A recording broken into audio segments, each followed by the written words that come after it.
सम्मानित साथियों, नमो बुद्धाय, जय भीम। हमेशा की भांति एक बार पुनः हम लेकर उपस्थित हो चुके हैं आज का क्रांतिकारी अंबेडकर संदेश लेकर। आज के अंबेडकर संदेश में पे बैक टू सोसाइटी के बारे में जानेंगे।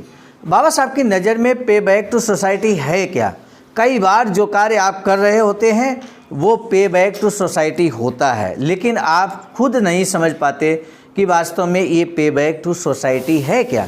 आज के अंबेडकर संदेश में बारीकी से अगर आप विश्लेषण करना चाहते हैं, बाबा साहब के इस स्पीच के माध्यम से समझना चाहते हैं कि पे बैक टू सोसाइटी क्या होता है, समाज को जो ऋण है लौटाना किसे कहते हैं, क्या कार्य करें ताकि समाज का ऋण लौटाया जा सके। आज का अंबेडकर संदेश मार्गदर्शन करेगा हम सभी का इस संबंध में।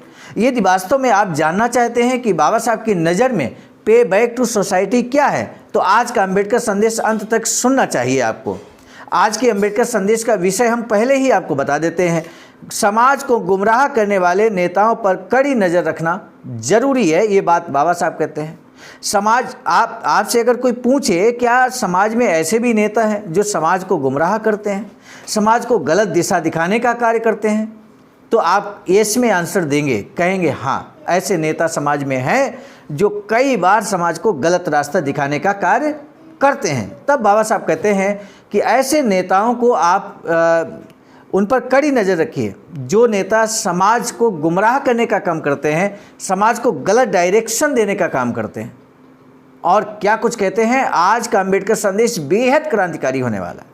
लेकिन इससे पहले कि हम अंबेडकर संदेश शुरू करें, हमारा आपसे निवेदन है कि यदि आपने अभी तक हमारे चैनल को सब्सक्राइब नहीं किया है तो अब चैनल को बेल आइकन के साथ सब्सक्राइब जरूर कर लें। आइए अब बढ़ते हैं अंबेडकर संदेश की तरफ, जो बाबा साहब का एक क्रांतिकारी स्पीच है। बाबा साहब डॉक्टर अंबेडकर संपूर्ण वाङ्मय खंड 40 से पेज नंबर 343 से 344 तक लेकर हम उपस्थित हो चुके हैं। 1 जुलाई 1954 को बाबा साहब ने एक शानदार स्पीच दिया मुंबई के कामा हॉल में। मुंबई प्रदेश शेड्यूल कास्ट फेडरेशन के सभी वार्ड कमेटियों की बैठक थी और इस बैठक में बाबा साहब डॉक्टर अंबेडकर ने क्या कुछ कहा, अब हम आपके समझ रखते हैं। बाबा साहब ने कहा कि भाइयों और बहनों, वैसे देखा जाए मेरा यहाँ कोई स्थान नहीं है, ऐसा मुझे नहीं लगता, क्योंकि मैं यहाँ किसी वार्ड मेंबर की हैसियत से नहीं आया हूँ। आगामी हीरक महोत्सव के लिए आपने कितना पैसा इकट्ठा किया और करने जा रहे हैं, ये देखने के लिए मैं यहाँ आया हूँ। बाबा साहब आगे कहते हैं, मैंने ये भी देखा है कि कई शेड्यूल कास्ट फेडरेशन शाखाओं के कार्यकर्ताओं ने आज तक पैसा इकट्ठा किया, बिल बुक्स ले जाकर पैसा उगाहा, लेकिन सही अधिकारी के पास पैसा पहुंचाया ही नहीं। किसके पास कितना पैसा है और उसका व्यय किस प्रकार किया जा रहा है, इसका कोई हिसाब नहीं है। इसलिए मुझे लगता है कि इन बातों के बारे में पहले जानकारी होनी चाहिए। तब बाबा साहब आगे कहते हैं कि आज पहाड़ों में भी चींटियाँ छेद कर रही हैं और आगे भी करती रहेंगी, इसका आप लोगों को एहसास नहीं है। आज आपका ये हाल है, आगे आपका क्या हाल होगा, आपका भविष्य क्या है, अपना भविष्य क्या है, ये आप लोग जानते नहीं हैं। आपके भविष्य के बारे में मुझे थोड़ा अंदाज़ा है, लेकिन आज मैं उस बारे में बोलने वाला नहीं हूँ। कोई ऐसा दिन आएगा जब मैं आप सभी लोगों को इकट्ठा कर आगे क्या होने वाला है और उसके लिए क्या किया जाना चाहिए, इसके बारे में विस्तार में बताऊंगा। कम से कम आज मैं इस बारे में बोलना नहीं चाहता। बाबा साहब कहते हैं, हालांकि अपने भविष्य की ओर आप ध्यान दें, अपने सार्वजनिक कार्य के लिए ऐसे किसी हाल को ज़रूरत है। बाबा साहब कहते हैं, अपने सार्वजनिक कार्य के लिए ऐसे किसी हॉल की ज़रूरत है जिसके किराए से हमारा थोड़ा बहुत सार्वजनिक खर्च पूरा होता रहेगा। इस मद में पैसों की बेहद ज़रूरत है। आपने 87,000 रुपये जोड़े, लेकिन मैंने 1 लाख से अधिक इकट्ठा किए हैं। अभी हमें 25,000 और रुपये की आवश्यकता है, ज़रूरत है। ये रकम जोड़ने के लिए आप जगह जगह चावल कमेटियों की स्थापना कीजिए, जिन पर रसीद बुक या उससे मिले पैसे बाकी हों, उनसे मिलकर उनके पीछे पड़कर उनसे सार्वजनिक कार्य का पैसा उगाहें और सही व्यक्ति के पास वह पहुंचा दें। सार्वजनिक काम करते हुए पैसा लेते या देते हुए इस बात का ख्याल जरूर रखें कि कहीं कोई हमारे साथ धोखा तो नहीं कर रहा। इस तरह का पैसा उगाने और उसे सही जगह पहुंचाने को आप अपना कर्तव्य मानिए, क्योंकि आजकल समाज का पैसा खा जाने का चलन बहुत बड़ा है और कम से कम इस बात से बहुत ही ऊब चुका हूँ। बाबा साहब कहते हैं, और कम से कम हम इस बात से बहुत ही ऊब चुके हैं ऐसे लोगों को समाज में से ढूंढ कर निकालना चाहिए और समाज को कौन किस तरह धोखा दे रहा है इस बात पर पैनी नज़र रखनी चाहिए। समाज के लिए काम करने वाले लोग बहुत कम होते हैं। जो समाज के प्रति अपनी भी कोई जिम्मेदारी है, समाज का कोई ऋण हमें लौटाना है, ये जो लोग सोचते हैं और कार्य करते हैं वे कम ही लोग होते हैं। ऐसे काम के बारे में बहुत कम लोगों को आस लगी रहती है। सभी अगर कार्यकर्ता होते, इमारत फंड के लिए इतनी मेहनत करनी पड़ती, इतनी मेहनत नहीं करनी पड़ती। सामाजिक कार्य के बारे में बहुत कम लोगों को लगन होती है। सम्मानित साथियों, ये जो इमारत बाबा साहब बनाने जा रहे हैं, एक वैचारिकी सेंटर, एक हॉल बनाने जा रहे हैं, उसको बाबा साहब कहते हैं सामाजिक कार्य के बारे में बहुत कम लोगों को लगन होती है। अन्य सभी लोग गोबर के कीड़े की तरह हैं, अपने ही आनंद में मगन रहते हैं। इसलिए ऐसे लोगों को उनके गोबर के कीड़े की तरह जीने का एहसास दिलाने को हर सुशिक्षित आदमी अपना कर्तव्य माने। यहाँ पर ये बात नहीं कही गई कि केवल नौकरी पेशा के ही लोग बुद्धिजीवी होते हैं जो इन लोगों को समझाने का कार्य करें। गोबर की कीड़े बाबा साहब ने किसे कहा, इस बात को समझने की आवश्यकता है। गोबर का कीड़ा बाबा साहब ने उन लोगों को कहा है जिन्हें समाज का बिल्कुल ख्याल नहीं है, पे बैक टू सोसाइटी नहीं करते। ऐसे लोगों को बाबा साहब ने गोबर के कीड़े की संज्ञा दी है। और इन गोबर के कीड़ों को जगाने का कार्य किसे करना चाहिए? सुशिक्षित लोगों को।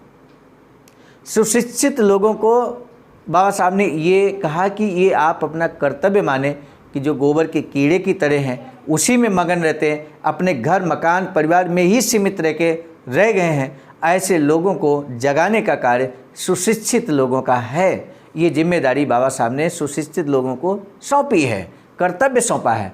कम से कम बाबा साहब कहते हैं आज समाज के सामने ऐसी स्थितियां आन खड़ी हैं कि कोई काम कर रहा है और कोई मेवा खा रहा है। खेत की रक्षा के लिए हमने सुरक्षा का विशेष प्रबंध तो किया, लेकिन जिनके हाथ सुरक्षा का प्रबंध सौंपा आज वे ही डाके डालने लगे हैं। इसे कहें तो क्या कहें, ऐसे कठिन हालात का एहसास हर किसी को होना जरूरी है। समाज को इस प्रकार धोखा देने वाले नेता पर कड़ी नज़र रखनी चाहिए। उनका षड्यंत्र समय पर ही उजागर करें और जनता को जागृत करें। उसकी सामाजिक गतिविधियां पर ध्यान रखा जाना चाहिए। यानी कि यहाँ पर समाज को जागरूक करने का, समाज को जागृत करने का जो कर्तव्य है वो बहुत महत्वपूर्ण कर्तव्य है और इस महत्वपूर्ण कर्तव्य को निभाने की जिम्मेदारी समाज की है। संक्षेप में कहना हो तो आज से 3-4 महीनों के बाद हीरक महोत्सव के लिए मैं दोबारा यहाँ आने वाला हूँ। इसलिए इमारत फंड जितना जल्दी इकट्ठा किया जाए उतना अच्छा है। इस काम में देरी करने का कोई मतलब मुझे नज़र नहीं आ रहा। इसलिए कहता हूँ कि जगह जगह चाल कमेटियाँ बनाकर उनके जरिए पैसा इकट्ठा कीजिए। जिनके पास इकट्ठे किए पैसे और रसीद बची हों उनसे सब ले आइए, मैं आपके साथ हूँ ही। इतना कहकर बाबा साहब अपने स्पीच को समाप्त करते हैं।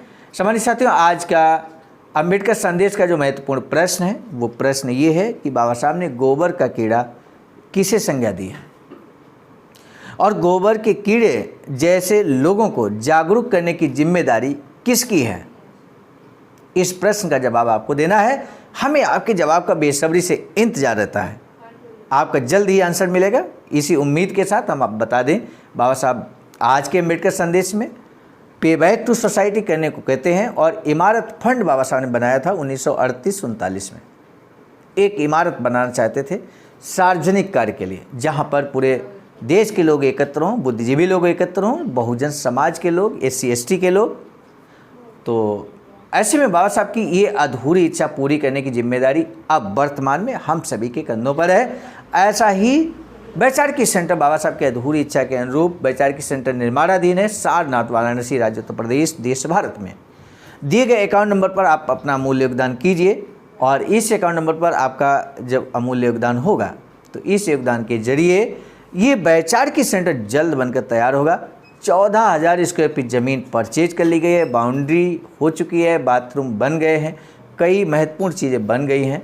लेकिन अभी जो मुख्य भाग है, जो वैचारिकी सेंटर है, जो हॉल है, मीटिंग हॉल है, अन्य कमरे हैं जो बनेंगे यहाँ पर, तो वो कमरों के लिए नक्शा पास होना ज़रूरी है। इस समय आज की डेट में, आज हम बात करें 24 अगस्त 2024 को, वैचारिकी सेंटर के नक्शा पास कराने की कार्रवाई इस समय गतिमान है। आप भी अपना अमूल्य योगदान जरूर कीजिए। आज का अम्बेडकर संदेश समाप्त करने से पहले हम जरूर बताना चाहेंगे, आज का अम्बेडकर संदेश हम लेकर उपस्थित हुए थे मिशन नायक बुद्ध मित्र मुसाफिर सर राष्ट्रीय अध्यक्ष चाबाजकर नई दिल्ली की प्रेरणा में, और साथ ही साथ संकलन कर्तागृह में परम आदरणीय विजय कुमार बौद्ध जी, प्रांतीय कोषाध्यक्ष चाबाजकर बिहार, प्रस्तुत कर्तागृह में मैं स्वयं सर्वजीत आर्या, राष्ट्रीय मीडिया प्रभारी ITC चाबाजकर नई दिल्ली। मिलेंगे नए डॉक्टर अम्बेडकर संदेश में, तब तक दीजिए इजाजत। आप सभी को सादर नमो बुद्धाय, जय भीम। सम्मानित साथियों, यदि आप हमारे इस चैनल आवाज़ का ऑफिशियल, जिस पर नियमित सुबह 5 बजे डॉक्टर अंबेडकर संदेश आपको मिलता है, आप हमारे इस चैनल को सपोर्ट करना चाहते हैं, तो हमारा आपसे निवेदन है कि आप हमारे इस चैनल को सब्सक्राइब कर लें, वीडियो को शेयर, लाइक, कमेंट जरूर करें।